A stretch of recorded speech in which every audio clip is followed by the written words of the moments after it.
اللهم صل وسلم وبارك على سيدنا محمد وعلى اله وصحبه وسلم. ازيكم حبايبي؟ عاملين ايه؟ يا رب تكونوا بخير. ان شاء الله هنعمل مع بعض البانيه الكريسبي اللي مقرمش، وحتى لو بات لتاني يوم كمان هيبقى مقرمش معانا بتركايه بسيطه او صغيره، او تخلي البانيه بتاعنا ده ما يفصلش خالص من اللحم بتاعه، الكفر بتاعه ما يفصلش من اللحمه، وكمان ما يطراش معانا بعد كده حتى لو بات لتاني يوم. زي ما احنا شايفينه كده، بسم الله ما شاء الله اهوت مستوي من بره وكمان جميل من جوه.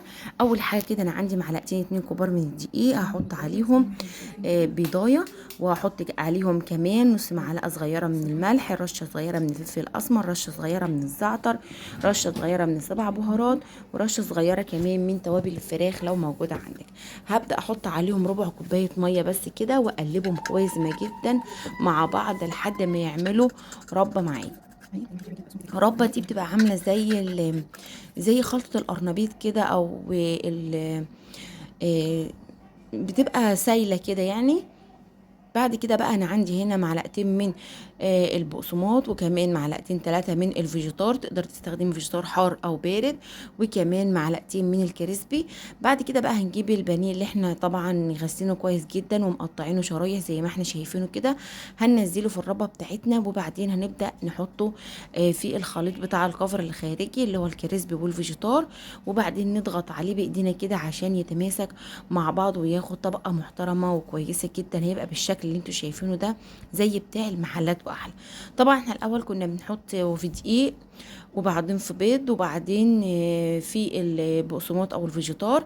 الطريقه ديت انا لما جربتها بصراحه عجبتني قوي، طلعت احلى بكتير خالص، بتخلي الكفر كده متماسك معايا وما بيفصلش خالص من على الفراخ، ما بيفصلش خالص من عليها، وكمان لو بات لتاني يوم بيفضل مقرمش كده وجميل زي ما احنا شايفين كده.